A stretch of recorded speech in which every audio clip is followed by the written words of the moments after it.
Welcome, everybody, to another episode of the Macro Perspective. Today, we've got a special guest, Katrina. Katrina was a previous uh, client of Marco's here, and we wanted to just kind of change things up for today's episode. No segments, nothing like that, but have a guest on and kind of go over what it means to have a performance nutrition health coach in the space, either online or in person. And we decided we had a great guest here, Katrina, and I'm going to go ahead, let her self-introduce herself for just a moment, and then Marcos can go right into some questions. So, Katrina, would you mind just introducing yourself for the guests here listening in today? Sure. I am Katrina. I am a wife, a special needs mom to a 6-year-old. I also have 2 stepchildren, and I'm a dog mom who also works full time. So That's a lot. That's a that's, lot. I know, a lot Moms going are on. moms are moms got a lot going on. So we appreciate that. As a third of 4 boys of a single mother, I commend you. So I love it. Yeah, it's a lot of work. Yeah, this is I always forget how crazy your life is, Katrina, and it's been a minute. So, It is. Yeah, I know. It's been a minute. yeah, obviously you're in your car, and I can see the car seat in the back, and I know. Welcome to my life. This is how we do it. This is how we do it. We are Real world. on the go. Yep, Hmm. exactly. yeah, I just want to say thank you for taking the time out to do this with us today. Obviously, when I was talking with Seamus about the idea of bringing some current or previous clients of ours on here just to share experiences and have their stories resonate with other people, I was like, all right, let me just start sending messages away. And you were the first one that came to mind because obviously we have that kind of unique connection where you actually worked with me in Vegas, even though Yeah, the company that I was working for at the time wasn't even based in Vegas, which was crazy. So, yeah. yeah, let's go right into like question number one here. What made you Sure. decide to contact a nutrition coach? So, I had always kind of been on my own. I've dabbled with coaches in the past, and I had been on my own for a while, and I was kind of in a funk. My daughter was diagnosed with cystic fibrosis in 2019, and it just kind of became, for me, my health and nutrition just became an obsession and something I could essentially control. And so I just kind of fishing around on the internet and started following a few pages, and then came across your former employee, and I really just liked the way what I saw. And it took me a few months before I actually even reached out. But I knew I needed a change and I needed some help, and I was just stuck in a rut. And he connected me with you, and it turned into me having a goal, because I was turning 39. And so I was like, I need something to get me motivated. And I was like, 40, we're going to shoot, for that 40th birthday. And then once you and I connected, you were like, what are your goals? And I'm like, I don't know, to be in the best shape I can be in when I turn 40, because I really didn't have a goal. It was more just helping me find something to get me out of the funk I was in, essentially. It was in a depression. I was on antidepressants. It was a bad time for me. And I just needed some motivation and some help. And that's where I reached out and lucked out in meeting you. Yeah, yeah. So, I mean, obviously, I'm not the one to pry in situations like that, but you mentioned like depression and antidepressive medications and things like that. Um, Obviously, do you feel like that was just purely based on like just hormonal implications after your pregnancy? Is it just the dealing with the cystic fibrosis with your daughter? Is it kind of a multitude of things, or was it anything you can kind of pinpoint? I am the type where I'll cycle on and off. If I feel I'm going down to a dark place, I will cycle onto an antidepressant for a short period of time to help me get through it. And so Hmm. during that time after her diagnosis, any kind of, news about your child that get just caught off guard, it really had an effect on me. And I kind of, go into my own little world. And so for me, I was like, I need help. And I could always recognize that. And so that's kind of essentially why I was on it at the time. And I just kept feeling myself kind of, spiraling a little more and more out of control. And I say that in a sense of I was getting more controlled with food and and working out and just being obsessive with it because I could, in a sense, control that environment. So that that was why I was, where I was at the time. Yeah. Well, I wanted to ask real quick, you're dealing with your how many kids would you happen to have, by the way? So my husband and I have one together, and then I have two Mm, stepchildren. I have a 17 gotcha. year old and a 27-year old. Gotcha. And just which one has the cystic fibrosis, by the way? My 6-year old. Okay, got it. And I know you kind of talked about there where you were saying, you kind of get into a spiral of like controlling that and you needed kind of help, so you're using the antidepressants. What else did you kind of see in that spiral that you were facing kind of all together with like your nutrition and just kind of like your diet overall? What else did you kind of see? Very restrictive. Very restrictive. You can't control what's happening with your child's health in a sense. And Hmm. so in my mind, I was like, well, I can't control that, but I can control what I'm putting in my mouth. I can control how I'm working out, how much I'm working out, and in a sense, punishing myself because of what was happening around me. And that's, it was like my dirty little secret is that, I would just be very restrictive and overly working out.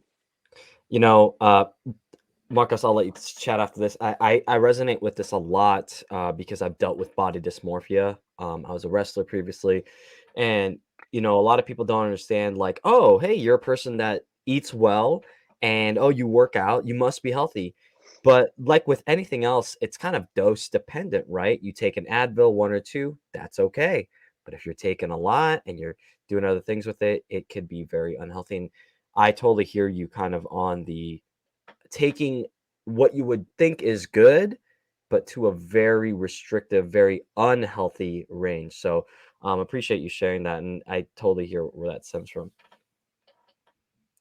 Yeah, I was never one to get into alcohol or, that was never a vice for me. My vice is the OCD control of Mhm. my own world of my own things I can control because it's not going to hurt anybody else. It's just going to hurt me. So, Yeah, if I can just yeah, control that, we're good. yeah. Yeah, that feeling of being in control, and Hmm. I think what you described this to me in the past where, because that other thing is almost required of you to be so on it with the treatments and, Yeah, living life with prescriptions that have to be done at particular times. And, um, it's like that was a full-time job, and that level of control then kind of piggybacked and manifested in your own health as well. Right. And, correct.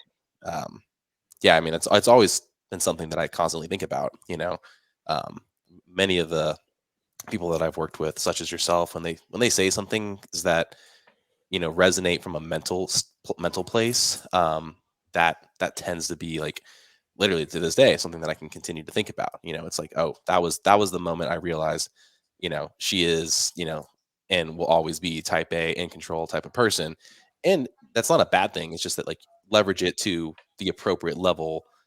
Shoot, I think you still put stuff into a spreadsheet, right? Like, Yeah, yeah, you still make my spreadsheets.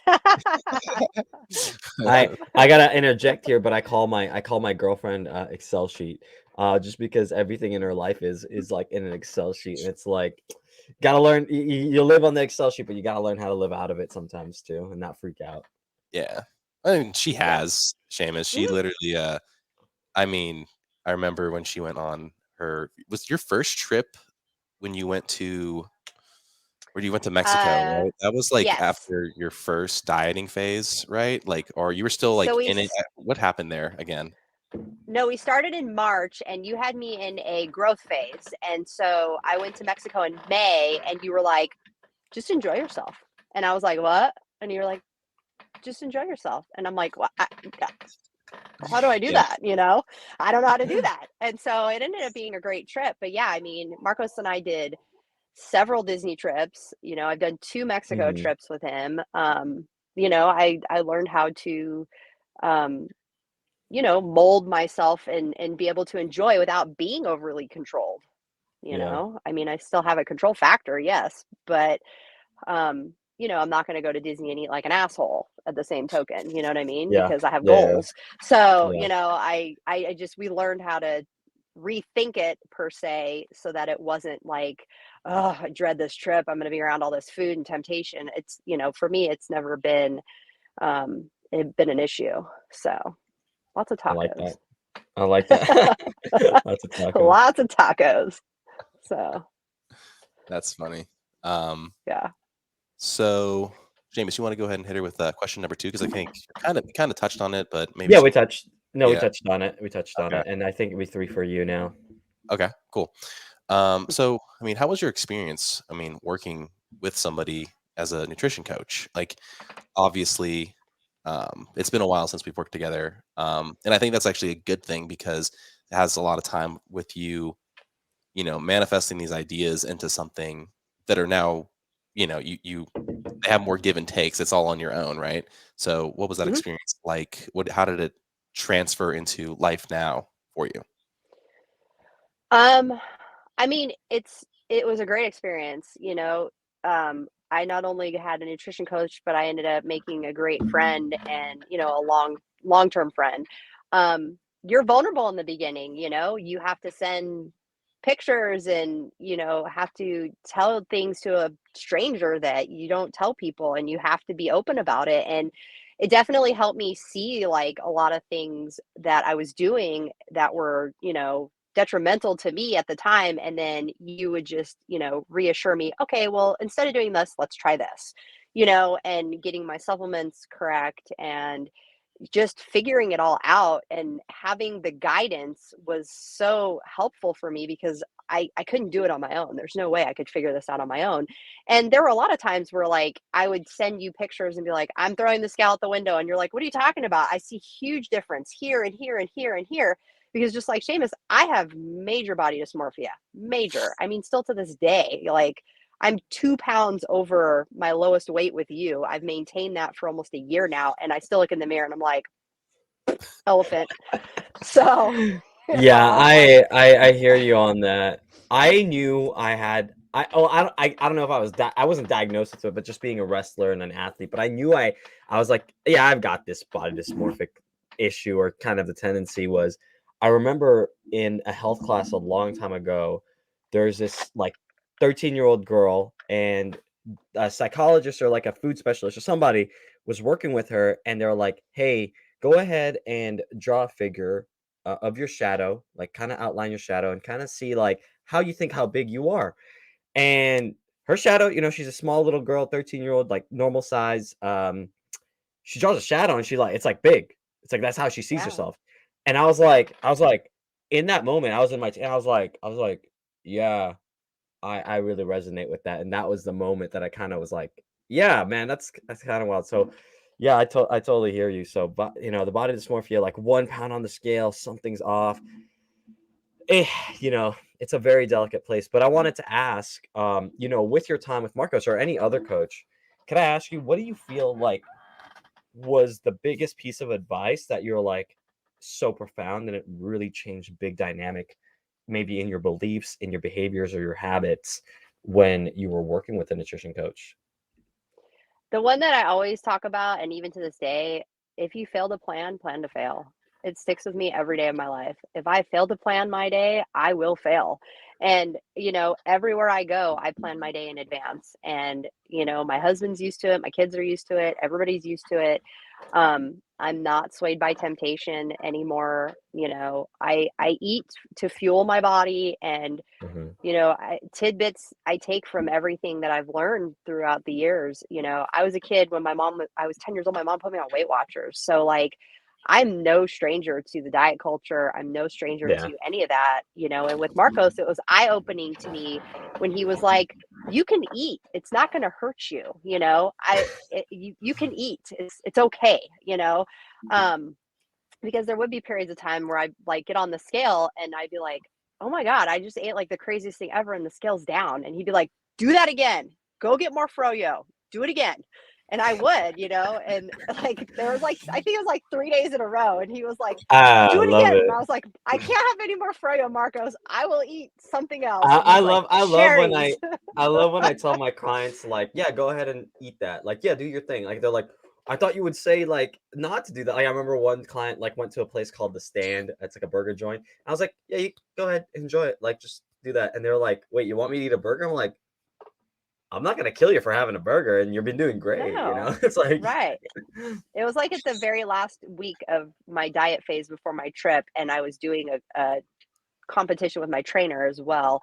And so we were just hitting it hard that last week, and the scale was just like, it was just dropping and dropping. And he's like, "What are you doing?" I'm like, "I ate froyo." And he's like, "Do it again." So like Yeah, I just there kept you go. doing it and it worked, There you go. it And was so yeah, it was fun. for context for everybody listening and for you, Seamus. Mm. That challenge, it was 12 weeks, right? Hmm. Yeah. So Yeah. her trainer, her online trainer, gives like 12-week challenges that he likes to dole out, and I was like, all right, we're gonna game this, right? We're gonna take a quote at the end of a build phase. I was like, I want you to go and like eat as much food as possible for your starting photo, Oh, right? and salt. We And loaded salt, salt on everything. I loaded was it. Just like went so ham. Just bloated. went I ham. was So it so was like a bloated. bloated photo, how like, and she's like, oh my God, I fucking hate you right now. And I was like, just trust Pretty me, much. because the contrast is gonna be amazing. And Yes, I bet it was the epic. end, because we had tinkered with her other trips that she went on, we knew that we were going to have to push it for this Yeah. one, right? And she's Yep. like, Marcos, I don't want to go below. The first time it was like 2,100 calories or 2,000 calories for her diet, and she was losing weight. She's like, I don't know if I could physically want to go any lower. I was like, yeah, we'll see, And then that goal for 40, she's literally like, all right, like I'll push it. I trust you. And so I think the lowest we got was only like 1,600, which is amazing. And so Really No, good. we didn't go that low. oh, not We even stayed at 18. No, we were 18. 18. That's really good. That's Yeah, really I good. never got Wow. below. I never got below that. See, okay, so yeah, well, Yeah. I thought it see, Yeah. okay, so it was even more food. So Yeah. we were surprised, and we are kind of loading it that last week to see what would create the best photo. And it was like scale was dropping, photos were looking better with eating her froyo. So that's why I was like, eat more, eat more. Like, let's find that sweet spot. How many carbs? And she was tracking it perfectly too. So it was like, Yeah. it was What a just fun. It beast. was like What so a beast. such a cool experience to like Yeah. see that happen. And the before and Yeah. afters were crazy good. Like, I'm sure we Yeah. still have them for that Yeah, I have specific. them if not. Yeah, Yeah. I have them. And They're insane. the only reason why you lost was because she's like, this fucking girl, all she does is just like diets and her abs show a little bit, and she wins every fucking time. But we still got second, Every so time. we can't I be did. mad. I took second. Yeah. No, she's one of those people where her problem area is her hips. So she literally like doesn't eat breakfast and she has abs. And I'm like, go figure. And my Yeah, problem there's just area some is people, my yeah. stomach, And I'm like, I'll never have abs. I've had kids, like that's never gonna happen.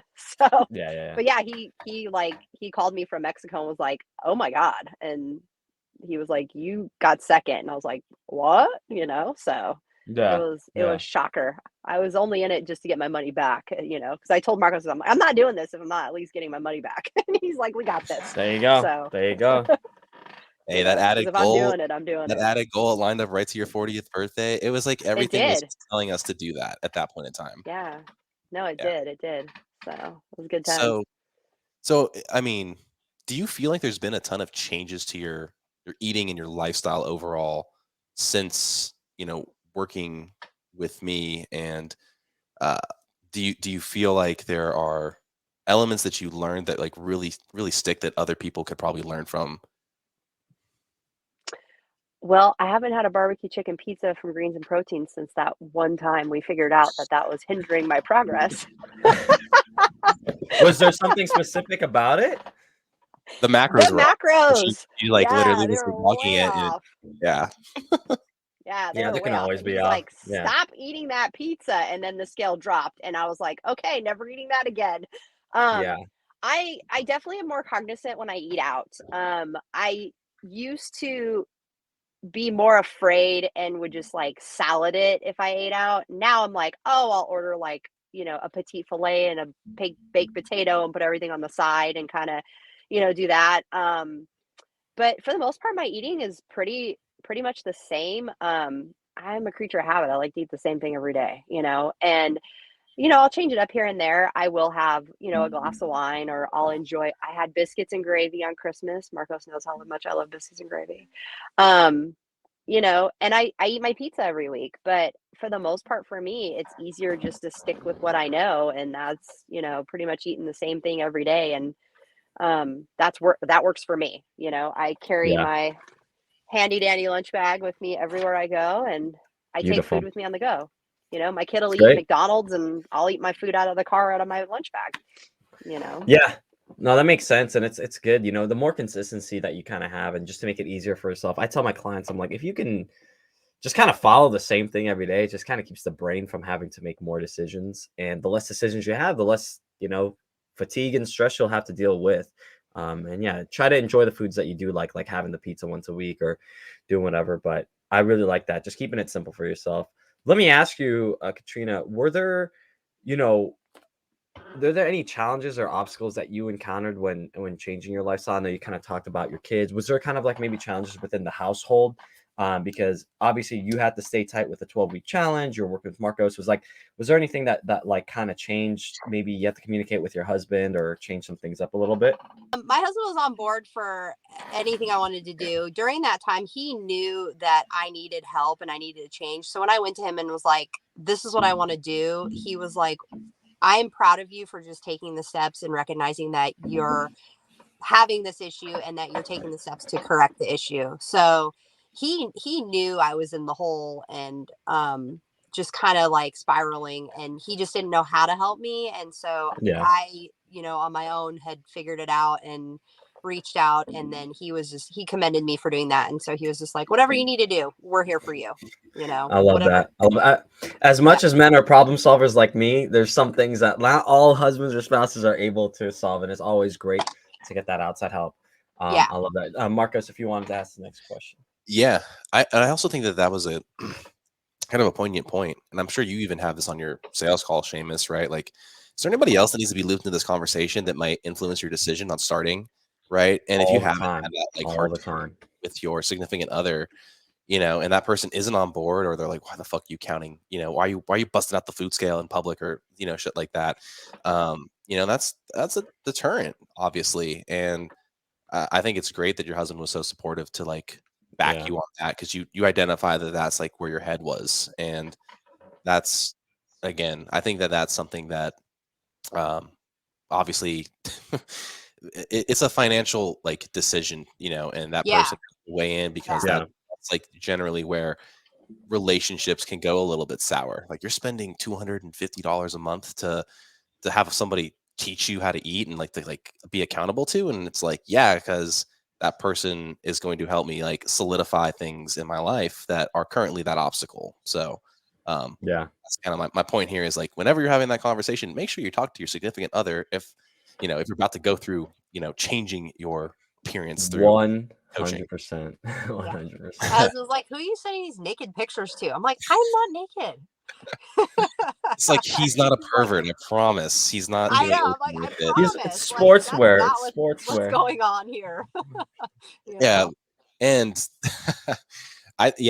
especially when a female is like getting coached up by a male, that is obviously a little bit, difficult to for I would, I'd probably feel a certain way too if my wife was being coached up by somebody, if I hadn't worked in the space for as long as I have. I'm like, it's purely, we're just looking at subjective stuff, right? Hey, this looks like it's improved.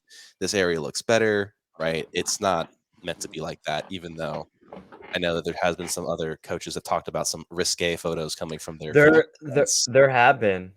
You have to lay down the ground rules as a coach. I've heard of stories of coaches. They weren't trying to do anything, but just somehow, I guess, it wasn't communicated that there was some risque photos, like Marcos had said. And I think you have to lay down the ground rules. I always say to my clients, let's keep it Disney rated. Okay, Yeah. always wear sportswear Yep. and try to make it as good, like with the lighting as best as possible, with the great same Yeah, background. your Ariel And from I a little think that, yeah, like I think that keeps it pretty much on point. Like, if bit. you wouldn't wear this at the beach, don't send me the picture. Yeah, Yeah, pretty much, yeah, pretty much. that's Yeah. exactly right. And yeah, so my next question would be, with the improvement in your nutrition and lifestyle, right? What was the most like noticeable change in your health, well-being, mentally, physically, spiritually, all those areas? Like, what did you identify as like the number one thing?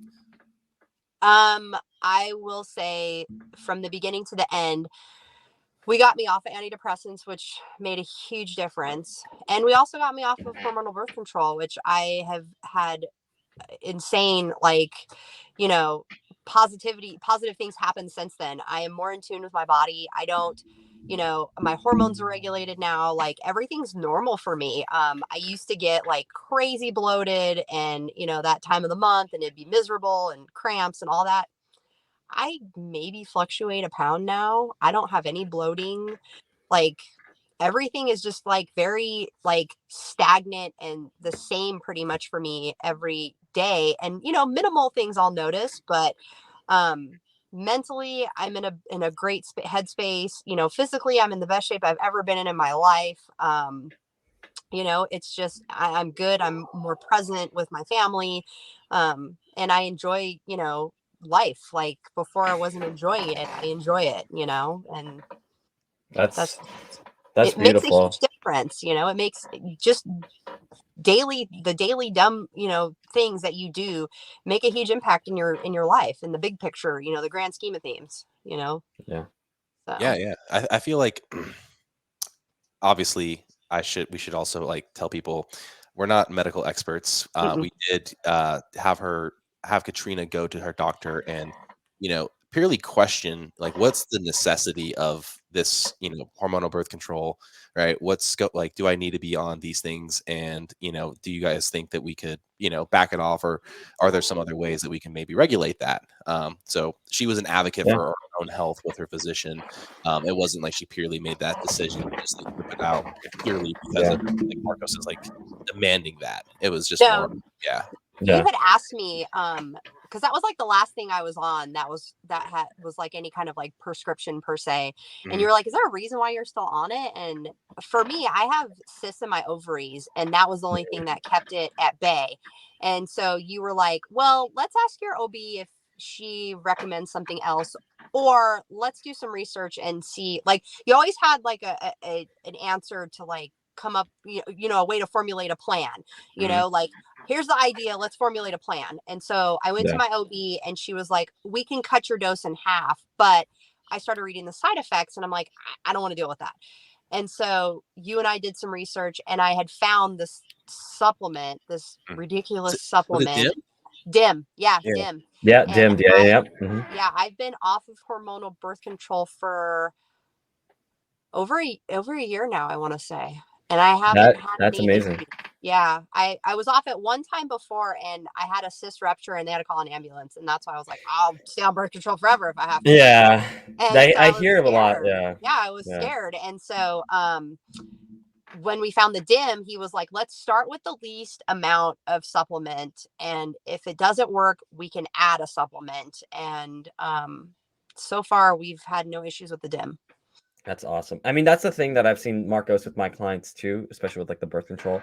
Mhm. I've been reading more into it, and like I apparently just been more coming out in the science world where like birth control in and of itself is just so bad for women overall. Like especially if they get on it really early on, and it just I That was noticed me. that when yeah, I noticed that when I work with a lot of women, even though like there are some I've heard of like cysts, ovarian cysts, and these things.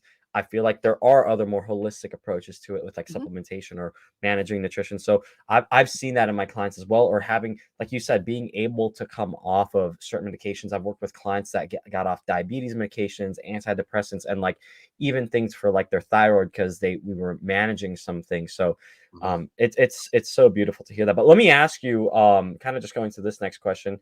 As much as all those positives, let me ask you, maybe are there any critiques of having like a nutrition coach? Not just Marcos. I don't want to rip on him, but is there anything that you feel like maybe sometimes a coach doesn't address your needs adequately? Like, was there ever a time that you felt like, hey, there was a time like you had something you needed and they never addressed it appropriately? Or yeah, what's been your experience there maybe? I had such a different experience with Marcos than I have with prior coaches. Other prior coaches didn't take into account of, what medications are you taking? What is your what was it, the weekly average resting heart rate? Mhm. To see if my HRV, body I was love that. That's stressed. cool. Yeah, to see if my body was stressed out. I mean, there were so many things that he did and that I'd never done with a coach before. And I was so appreciative of that because he went the extra steps to help me. And it wasn't like I was just paying money just for shits and giggles. It was, Marcos truly does care. And I always felt that way. And if I didn't, I would send him a text with a middle finger, and, he would be like, what now? He knew right Um, away. He knew right away. well, I mean, at one point he stopped doing the weekly, like he would send me videos of Rooms. critiquing my week, and he stopped doing that. And I was like, Marcos, what the fuck, dude? Like, I need to hear your voice. I need you to like talk to me. Don't send me like an email. I need Email. the voice. So yeah. It's so funny because like during that phase of working, you know, with that company, um, it was a lot of learning for me as a coach as well. I'd never done that, and I got like 10,000 hours of Loom videos very quickly.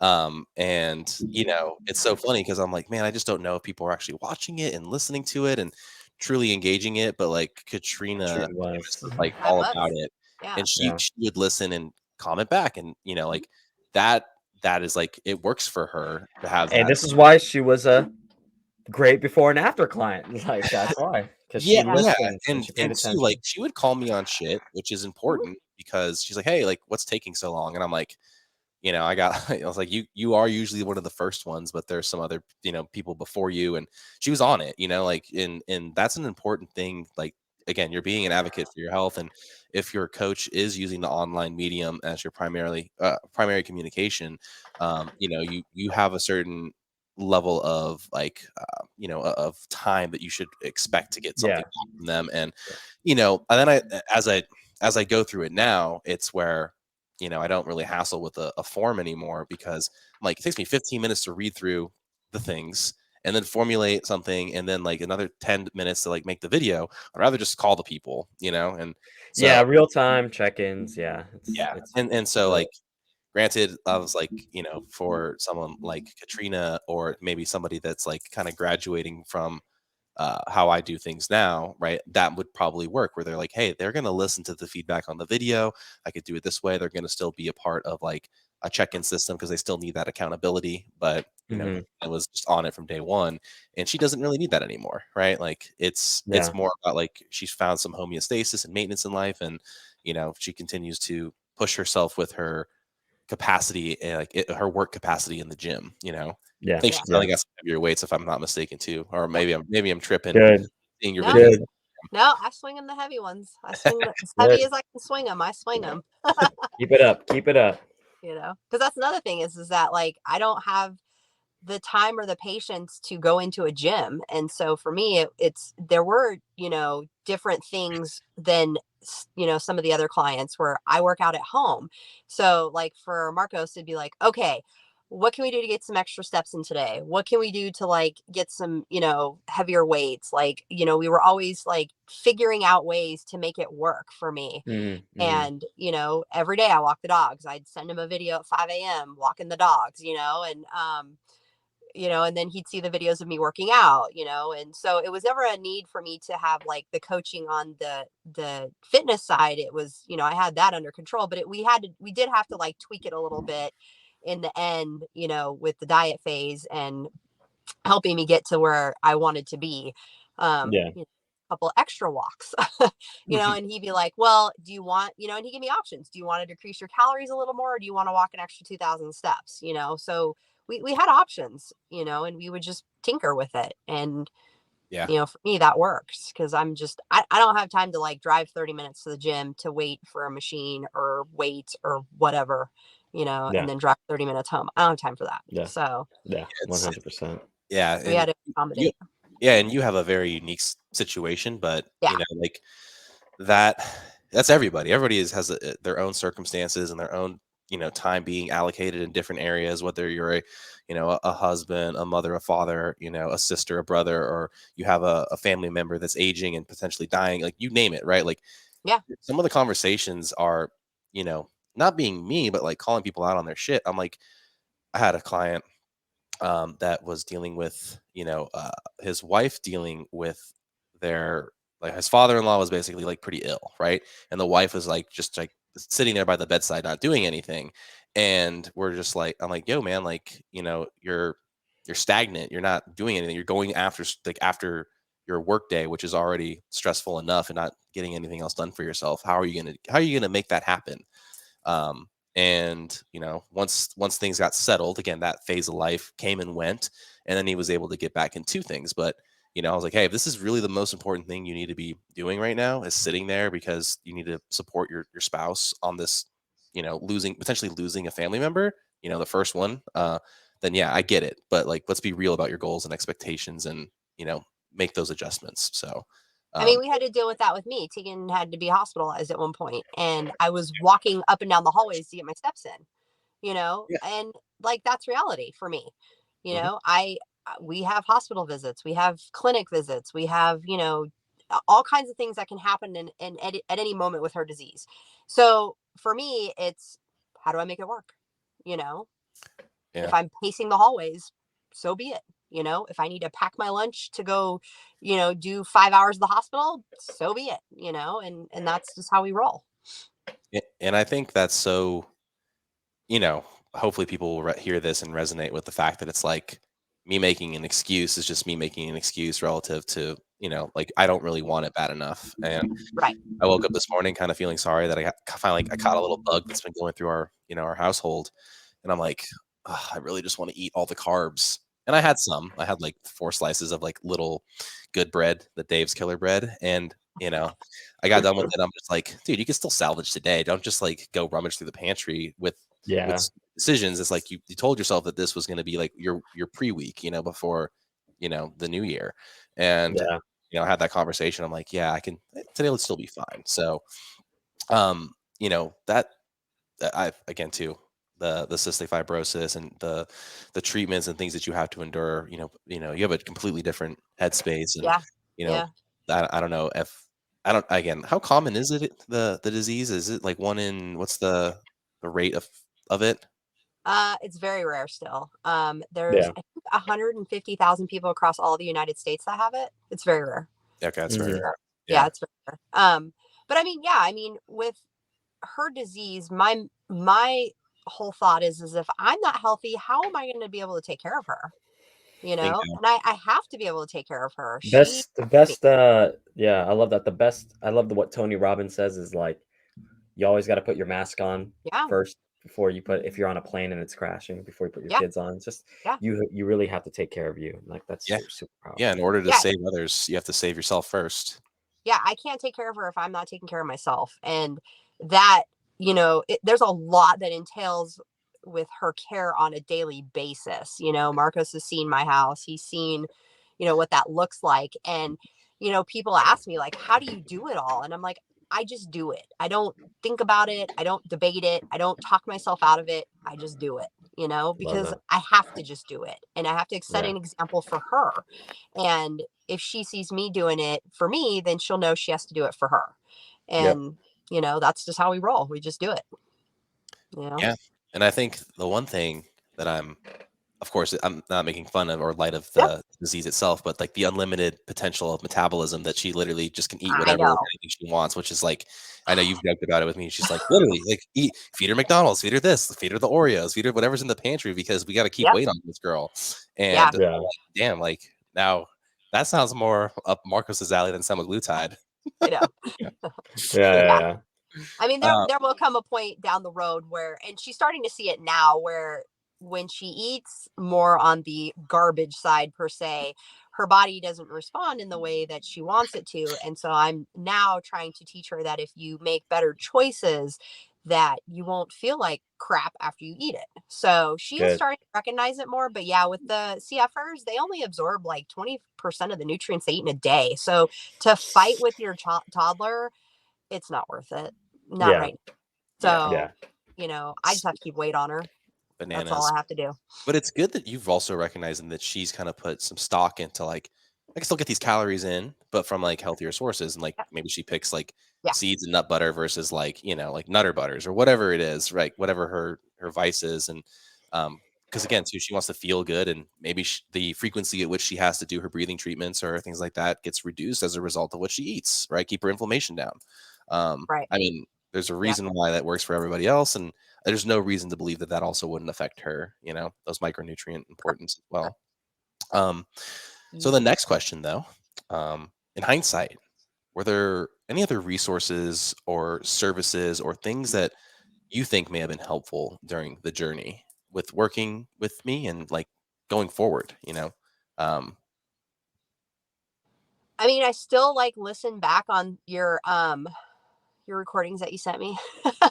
Whoa, oh shit. I could be nice. walking the dogs and I could just pop one on and be like, okay, this is good. I remember this. Well, I now need you can this. listen to Marcos. You can listen to I Marcos know. more Listen to me often now. like We in have a a weekly real time. podcast now. Yeah. Yeah. And I still have all the recordings from when, we were from that whole year. Actually, it was more than a year. It was like 14 months. Mhm. But yeah, there are a lot of things that still play in my mind that you've taught me, that I utilize. And, um, I actually was going to probably be reaching out again because I have something in mind that I want to achieve this coming year, and just going back to the basics. And sometimes I just need like those little reminders, like, you need, Yeah. don't forget to do A, B, and C, walk a couple extra steps, like, make sure you're taking this supplement, make sure you're getting in your water, just always going back to it's basic. And sometimes you can forget the basics. And for Yeah. me, that's, I just sometimes need a reminder or just a little pep talk. I like the pep talks. To be honest, I have a coach, and I kind of do the same thing. It's like, even though we're experts in all this stuff, like, you can kind of get in your own head and kind of like be too like, oh, it helps to have someone go, dude, stop thinking it over, just do this and this, and just check in with me. I'm like, okay, thank you. Like, it really kind of helps because it just creates certainty for yourself, and you got to check in with somebody, and it's great to check in with someone. But Katrina, in closing here, want to ask one last question. What advice or insights would you offer to someone considering working with an online nutrition coach or an online performance health coach, kind of like Marcos and I? So during my journey, I had a lot of people ask me what I was doing. And when I told them what I was doing, they were like, oh my God, that's just so much. And yes, while it could be overwhelming, I feel like if you're not ready, you're not going to do it 100%. And if you're not willing to give it 100%, don't waste their time and your time. And you have to be ready. It's a lot. If you want to do it the right way, you've got to do it with a coach that you're willing to give it your all. And Yeah. I've seen that with so many coaches over the years where it's half-ass, here's a book, figure it out, check in with me in a month. You know what I mean? And if for me, it didn't work until I did it with Marcos. It didn't sink in. It didn't, marinate in my head until I got to where I was at a point where I was ready to give it my all. Yeah. I like And that. I like it. I like that kind of yeah, advice. I think, to have your mindset ready for it, kind of like when you're ready, when the student's ready, the teacher kind of appears, and having that coach hand in hand with you, go there. And that goes with everything in life. So I really appreciate that. That's awesome. yeah. Yeah, I think so I'm reading Ego is the Enemy by Ryan Holiday, and literally one of the chapters I just read was talking about how Ken Shamrock's gym is. Like, you need someone that's like at your level, so someone that's like your equal. You need someone that's like above you, that's the teacher, and someone that you're also teaching to like see the true Mhm. mastery of your journey. And I truly believe that. Like, when I'm working out with somebody consistently, right, and when I'm being coached by somebody, and in addition to that, that I'm also like teaching people, then my life seems to be put together a whole lot better. Um, Yep. Yep. and I'm like, when I read that yesterday, I was like, damn, that's brilliant. That's actually a really good thing. And so I'm I again, I love Ryan Holiday, man.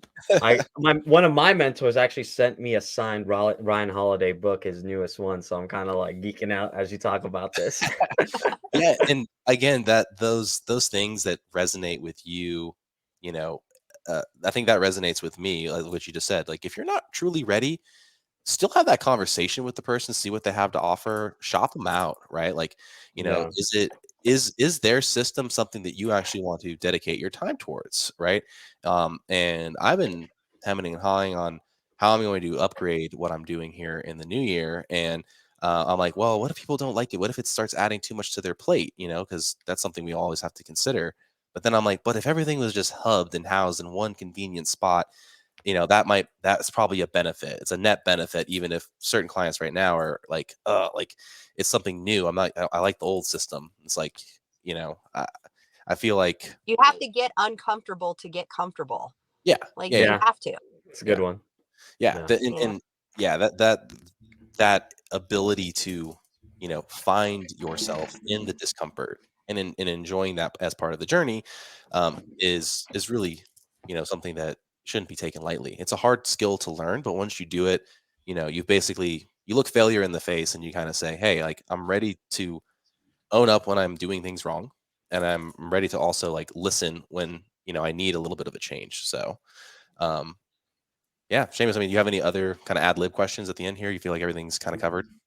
No, I feel like this was a perfect chat. I want to be respectful of Katrina's time. I know she's got her kid. They're doing like a play date. And, I just really want to say thank you so much, Katrina. I really Yeah. appreciate your time being here. This kind of inspired me, get some other clients and get some other people in here to jump into the podcast here. But if anyone else is listening to this or kind of watching it, just put some comments, questions below, and just we'll see if we can answer them because we will do that. And as we grow, we'd love to see the community grow and get more guests like Katrina on. And so, yeah, Marcos, anything else for you as we close out? Uh, I think just to everybody that hopefully is listening still, you know, as as I'm working hard at like literally making chapters on the YouTube channel and like trying to make the ease of listening easier. I think the biggest thing is, again, like I was trying to kind of allude to, it may not be the right time for you to like go 100% in with the coach, but they may have resources and things that they're willing to part ways with, whether it is like an initial consult or, their handbooks or like their intellectual property, if you will, Yeah. that might resonate with you and get you going. And there's nothing wrong with that being a starting point, especially if maybe money is a barrier to entry. And that's why we're really doing this is like, hey, keep listening, and hopefully things that we're articulating and voicing and people that we bring on are helping you figure out just how to be a little bit better, right? That getting that compounding effect of 1% better each day, and then at the end of the year, 2023, that you're in a much better place than when you started. Yeah, Love it. 100%. It's a baby step, you know. Baby steps. Go for Yeah. a walk. All you got to do. Love Walk it. it. Love it. All right, awesome. And Seamus, go ahead and take us out, man. All right. Well, guys, thanks so much for listening. We really appreciate your time, Katrina and Marcos. Let's do this. If you guys can share the podcast to those that are, people that you feel like could benefit from the show, please do so. Comment down below anything that you'd like, any questions.